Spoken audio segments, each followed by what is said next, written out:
Ajax were very, very lucky yesterday. Imagine Kopama. Imagine Rhys James in his right position. Imagine Caicedo as the CDM. You understand? Imagine Cucurella, imagine Pedro Neto, imagine Estevao, imagine Garnacho all playing the game versus Ajax yesterday. It would have been a disaster. It would have been too painful to watch yesterday.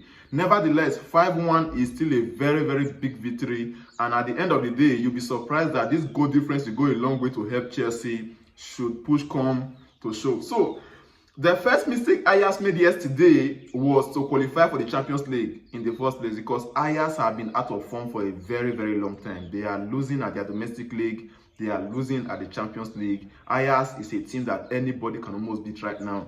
So that's why when I saw the Chelsea formation that was going to take on Ajax, I was like, what is Maresca doing again with this experimental lineup?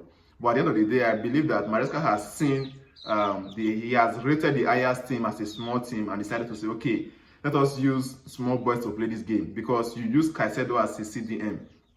You use him as a right back.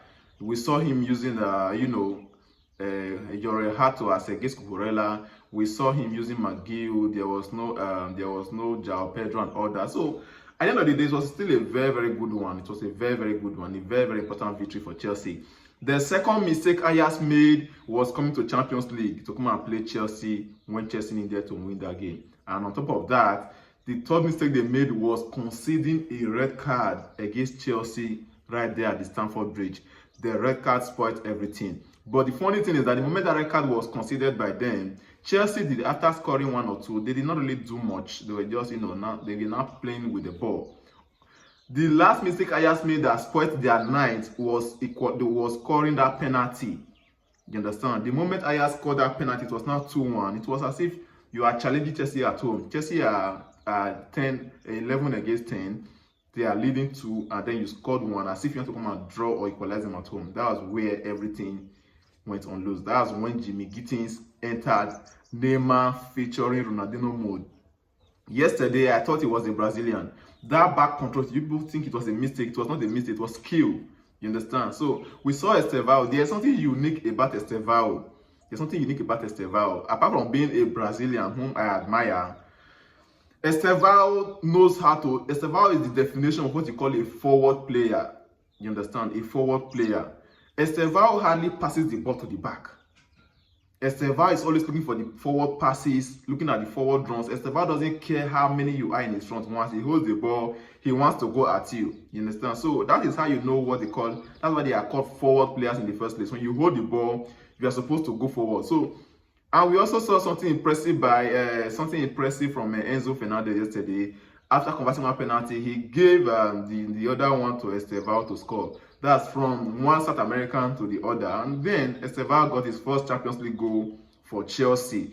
Jimmy Gittins, like I said, was very, very fantastic. McGill also got his first Champions League goal for Chelsea. Tyreek George, 3 teenagers here in the score sheet for Chelsea yesterday. And the Champions League game yesterday was very, very impressive. Now, before I go to the entire Champions League game, those of you that are compiling or those of you that are predicting the possible winners of the Champions League, if I ask you now, who do you think will win the Champions League? I'll hear names like PSG, hear names like Bayern Munich, you hear names like Inter Milano, you hear names like maybe Arsenal, who knows, Arsenal. Nobody will mention Chelsea. You will mention Barcelona. Nobody will mention Chelsea. And that is what makes Chelsea even more dangerous because Chelsea are in a stealth mode. They are doing their things gradually. Like play, they will enter quarterfinal. Like play, they will enter semi-final. Like play, they will enter the final. And that is where Chelsea becomes a different team. You can beat Chelsea in the group stage.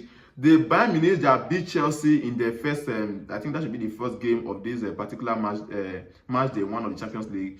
That same Bayern Munich squad with the same Chelsea squad cannot beat Chelsea in the final. That is the difference between Chelsea and other teams. The PSG that are currently topping the table in the Premier League ranking now, in the Champions League ranking, that same team could not beat Chelsea in the Club World Cup final. You understand? The Barcelona, when they were the best team in the world, could not beat Chelsea at the Camp Nou with 10 men. So, just like that, Chelsea will be, removing your eyes from their body because some of you, especially Man United fans and Arsenal fans, your eyes are not good for Chelsea. So, Chelsea are just doing their things on low-key. Like play, they will go to the final, and before you know it, Chelsea will be champions of the Champions League. That is how it's going to be.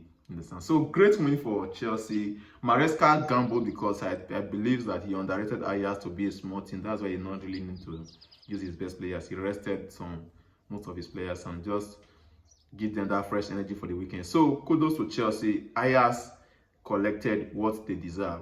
They deserve to lose that game because Chelsea is way bigger than Ajax. So that was that.